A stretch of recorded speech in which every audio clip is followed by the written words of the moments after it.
And now it's my honor to present the honorary degree of Humane Letters to Guido Calabresi, Judge, Dean, Professore. Will the Honorable Judge Calabresi please come forward and join me at the podium? And may I ask Sister Sarah Sweeney, Mr. Ed Sheehan, and Mr. Rick Rose to join us as I read the citation. Judge Calabresi, you are an internationally celebrated prophet of the law, a revered senior judge on the U.S. Court of Appeals for the Second Circuit, a beloved dean at Yale Law School, a groundbreaking legal scholar, and a careful tender of torts and of life. Even these singular descriptions only begin to touch the breadth and the depth of your lifelong story still in the making. Where to begin? Born in Milan, Italy, in 1932, your family was active in the resistance and escaped the fascists in 1939 to America. You were 7. You became a naturalized citizen in 1948. You were 16. You graduated first in your class from Yale. You were not yet 21. A Rhodes Scholar, you earned your master's degree from Magdalen College at Oxford. You were 22. Returning to Yale, you graduated first in your class from the law school. You were 25. You clerked for Supreme Court Justice Hugo Black. You were 26. And then in 1959, you joined the faculty at Yale Law School. You were about to turn 27, just about 2 decades removed from your parents' fight in the resistance and your family's flight from the clutches of Mussolini. What a story, even if it had stopped right there. But it didn't. In the 5 decades since becoming still the youngest professor ever hired at that law school, you've literally rewritten the casebook in multiple fields of law. First, you established and became the leader of an entirely new branch of the centuries-old field of torts law. Second, you challenged 4 decades before we ever even heard the term death panels, the very notion of delivering health care on a purely economic model. Before anyone else was even worrying about how to apportion scarce health care resources, like kidney dialysis machines and artificial hearts, you were inciting a generation of us, lawyers and doctors and policymakers alike, to identify and resolve these, as you called them, tragic choices in ways more palpably humane and less purely economic. Judge Calabresi, you have written 6 seminal books, more than 100 peer-reviewed articles. You've delivered dozens of prize lectures to college audiences, think tanks, and governments around the globe. And you've received over 50 honorary degrees all over the world. But your contributions to the profession did not stop with these brave new theories of law. During your career, you taught an amazing number of notable legal minds and people who became game changers in fields far apart from the law. Many of those whom you personally mentored as their favorite professori have gone on to the highest levels of service in our country and in our world, as leaders in the law, as cabinet makers and policy makers in governments at home and abroad, and as presidents of countries and colleges. As we stand here today, 3 of your students sit on the Supreme Court of the United States. Indeed, when Yale created the Guido Calabresi Professorship in Law, they recognized not just your sterling contributions to the law, but your impact on generations of leaders. You challenged each of them with your formidable intellect, but you also wrapped them in the mantle of fierce affection that is your hallmark. Today, we recognize and applaud the achievements that mark all the decades of your life, some public and unprecedented, many of them quiet and personal. But Mount Aloysius honors you today for your essential personal story, the lifeline that began for you in 1939.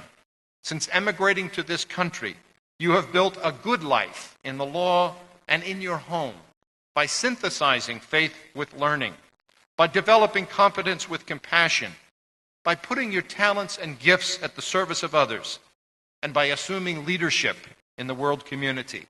That is our Mount Aloysius core philosophy.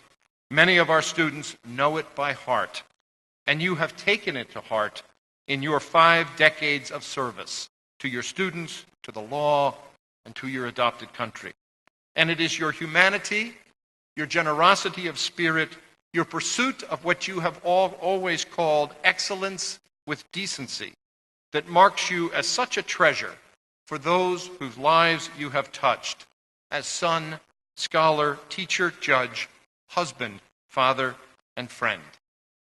Finally, we want to acknowledge your family today, those touched most deeply by the good life that you have created. Your wife, Anne, a social anthropologist, freelance writer, philanthropist, and arts patron, and your 3 children, Bianca, Anne, and Massimo.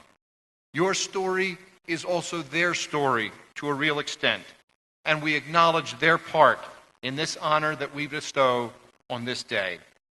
We now therefore confer upon you, Judge Guido Calabresi, scholar, author, judge, and good friend to so many, the degree of Humane Letters, honoris causa, this 9th day of May, 2015.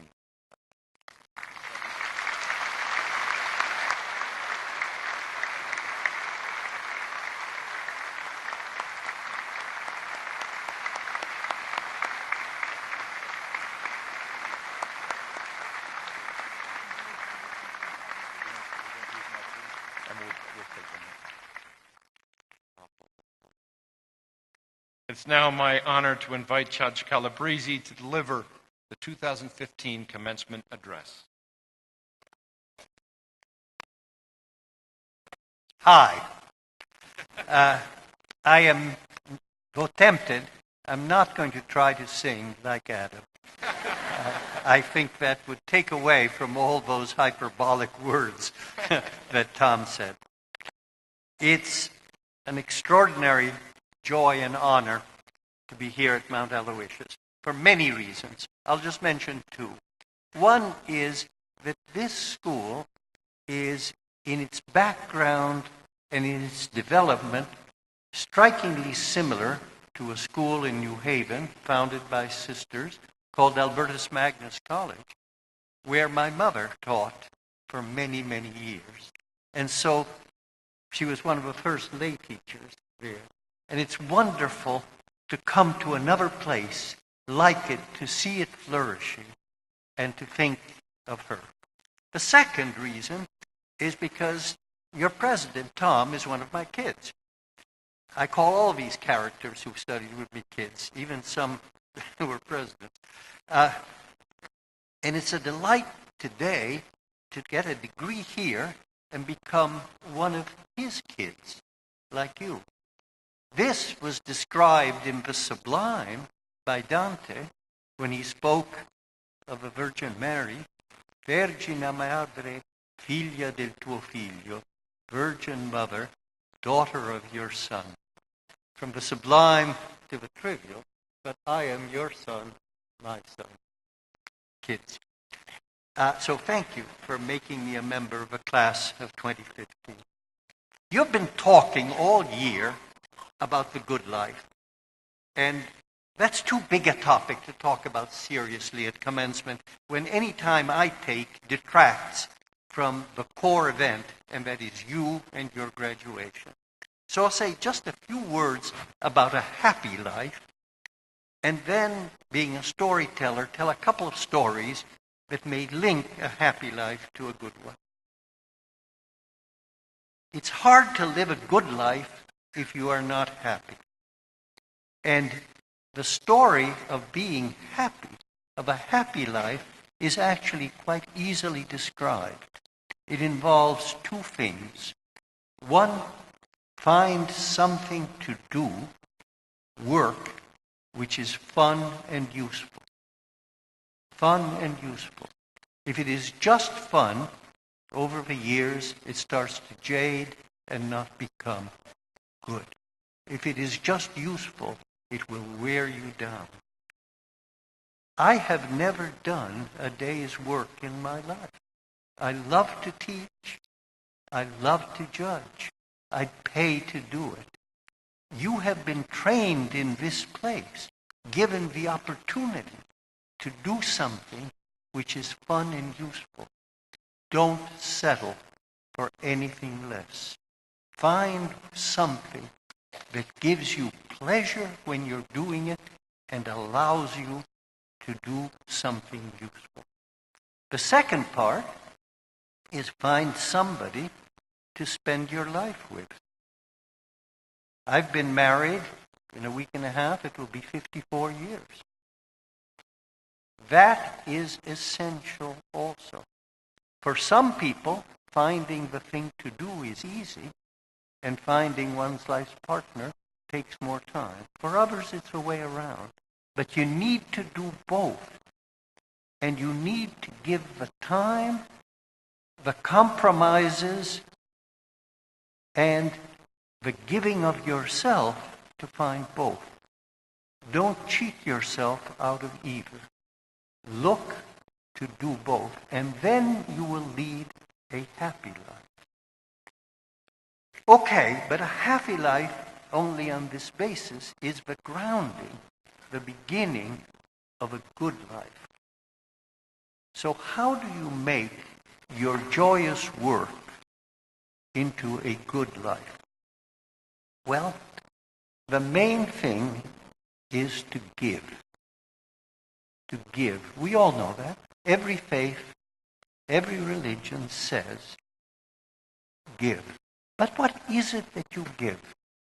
You know, most of the time when people talk about giving, they talk about giving money. And that's important. But sometimes giving money is nothing. If you have a lot of money, giving some money isn't doing anything at all. What you must give is that which you find scarce, that which you don't have much of, that which you would rather keep to yourself. If you are wealthy, giving money is easy. If you are poor, giving money is enormous. If you are busy, and if you are old and you don't know, and you know that you don't have much left, giving time, giving of yourself is what is hard.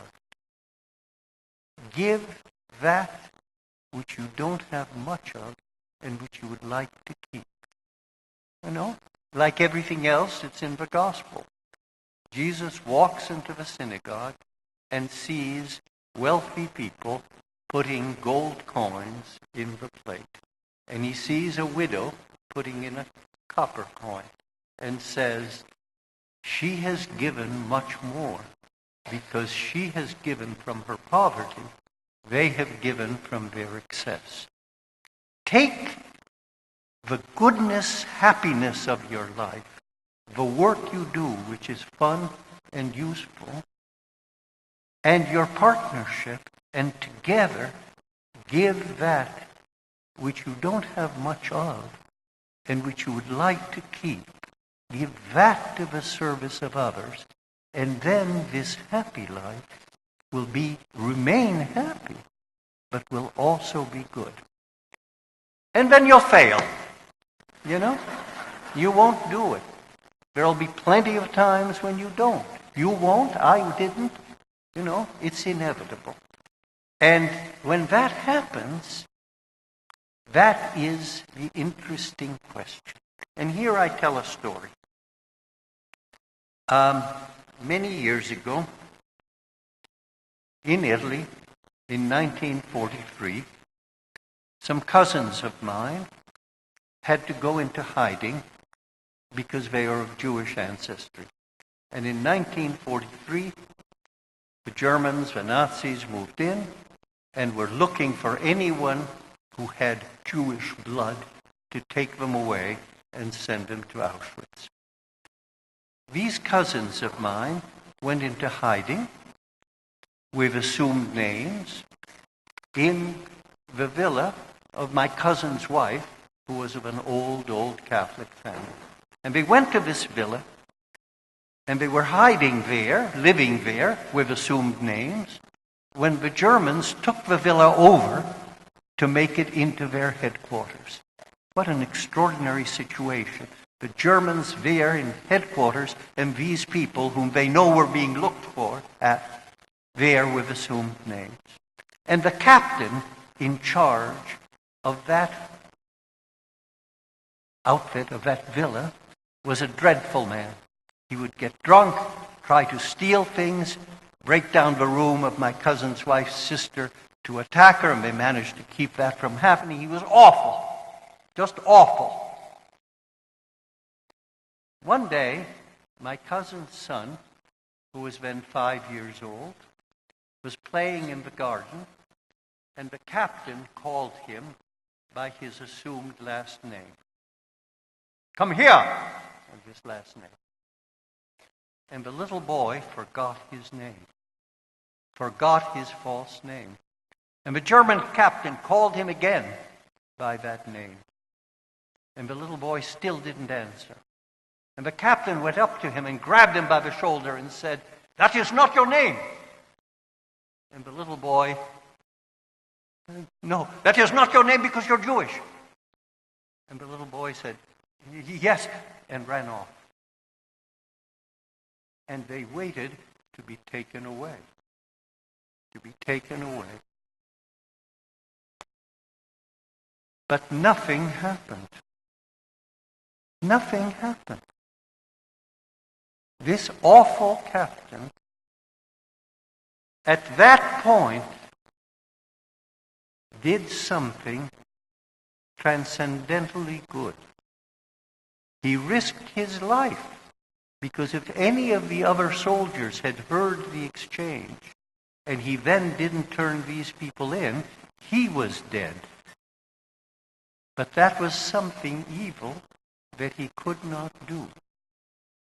And that event changed him, made him another person, saved him. I doubt that you will be, when you fail, put in as dramatic a situation as that captain. But what I know is that no matter how often you fail, and how awful you feel about yourself when you fail, you will be given a chance, less dramatic than that of the captain perhaps, dramatic perhaps, to do something that is good and that will overcome whatever failures you have had. Don't be discouraged. Don't be wiped out by your failures. Take that chance that will be given to you and make it good. But be careful, because you may think that you won't fail, that you are so good because you are good, that you will do nothing wrong. And here is my second story. My story is about one of the worst things that this country that took me in and that I love so much did. During the Second World War, America put Americans, people born in America of Japanese ancestry, in concentration camps. They put them away in terrible conditions. The people who did that, some of them were people we'd call nasty. But 3 people who allowed it to happen are people who many of us, I in particular, would say were very good. The person who okayed it first was Earl Warren, who was Attorney General of California and became a great and wonderful, in many ways, Chief Justice. The person who allowed it to happen from Washington was Franklin Roosevelt, a fantastically good president. And the person who wrote the opinion that upheld it was Hugo Black, who gave his life for integration and desegregation, so much that his state said he couldn't be buried in Alabama soil. They were so angry with him for doing what he did for integration. A person for whom I clerked. And yet, he wrote the opinion upholding that. Now, it would be easy to say they weren't really good people. And that would be a nice wipeout for you. You'd say, oh, well, it won't happen to me because I'm clean. But the answer is, of course, they were good people, but they made a terrible, terrible set of decisions. You know, if you are so clean that you don't think you need to wash, after a while you start to smell.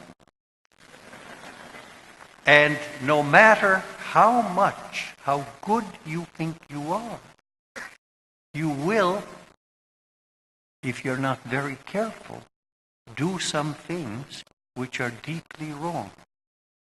But when that happens, remember the captain, and remember that there are always ways, always times to come back and to be the good person that you want to be and can be. If you do that, if you don't get discouraged when you fail, if you know that you may fail and still look for chances to do the right thing, if you give of what is scarce, and if you live the happy life by choosing something to do which is fun and useful, together with a partner who helps you in your failures and your strength, you will not only lead a good life, but you will make this place, your teachers here, your parents and friends, immensely proud of you, as they should be. Thank you very much.